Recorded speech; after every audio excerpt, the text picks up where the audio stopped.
Miris pera. Slađana Mladenović, vojvotkinja od Futura.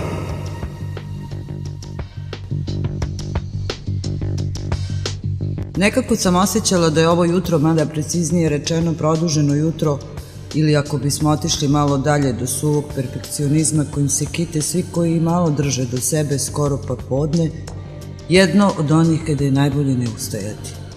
Jer kako god da ustanem, ustaću na levu nogu, a onda mi nema spasa i sve posle toga kreće geometrijskom progresijom na dole ili na gore, u krajnjem zbiru na stresnoj skali dođe isto.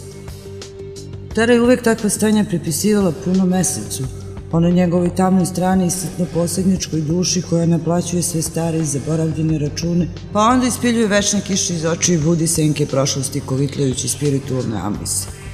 Njoj je on bio dežurni krivac za sve, dovodio je do nervnog rastrojstva držeći je budnom i razbio je čaroliju sna kojem je ona u sebi ljuljuškao iz noći u noć nikada odraslo uransko dete duboko zagledano u budućnost. Za nju privid nikada nije bio privid, ni obmana, ni varka, ni sreća, ni kraj, ni smrt, ni život, ni tačka, uvek i sa svega bilo još.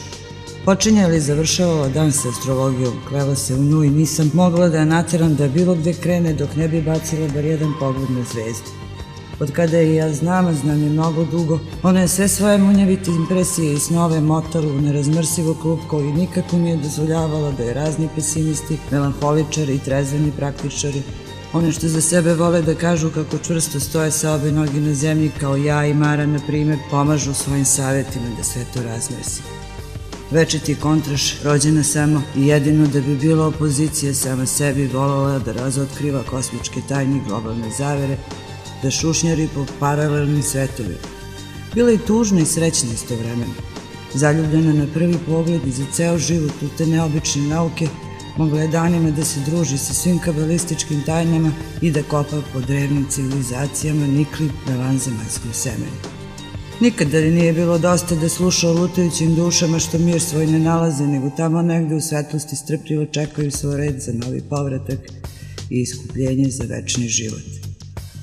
Cenila sam da je jedna budala u porodici bila sasvim dovoljna, to za drugu nije bilo mesta. Meni je što se hrane tiče bilo svejedno, mogla sam da jedem i da ne jedem. Sve mi je ravno do neba bilo. Nikada nisam živala da bih jela. Povremeni sendvič mi je bio sasvim dovoljan, zašto mora da se kuva i jede svaki dan. Tara u svojim nastupima euforije, potpomognute kataklizmičkim marsovskim upadima i uranovskim dnevnim eksplozijama u njeno sofisticiranu strujom ograđeno polje emocija nikada nije jela. Njoj je suvi adrenalin bio savršena zamena za hranu i mogla je samo na njemu da živi danima i na ponekoj čokoladici.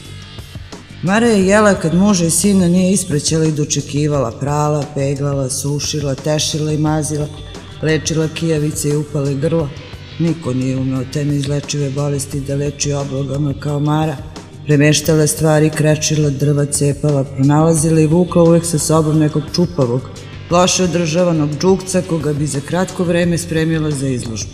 Oporavivši ga, nalazila je drugog, pa tako u krug. Za nju je to bilo živo biće, za nas epitet koji u svojoj veličini uvek izbijao na površinu pre ili kasnije. Ekscentričan hobi dokone domaćice, ako smem da primetim to dovlačenje lutalica u kuću koji je nas ostale par puta doveo do belog usijanja i koštao mnogo suvih živaca, ostavljajući nas da se kao ribe na suvom prećakamo i borimo za malo vazduha, pred njenim savlađivanjem lekcija iz milosrđa. Postoje sitnice koje sve odrede za čitav život i tu se posle ništa ne da uraditi, jer na svoju sopstvenu žalost svi imamo slabosti. Ali pošto je bila stub oslonac i davala moralnu podršku svim onima apokaliptičkim situacijama, kada su se teška i još teže pitanja stavljala na dnevni red, gledano ju je kroz prste.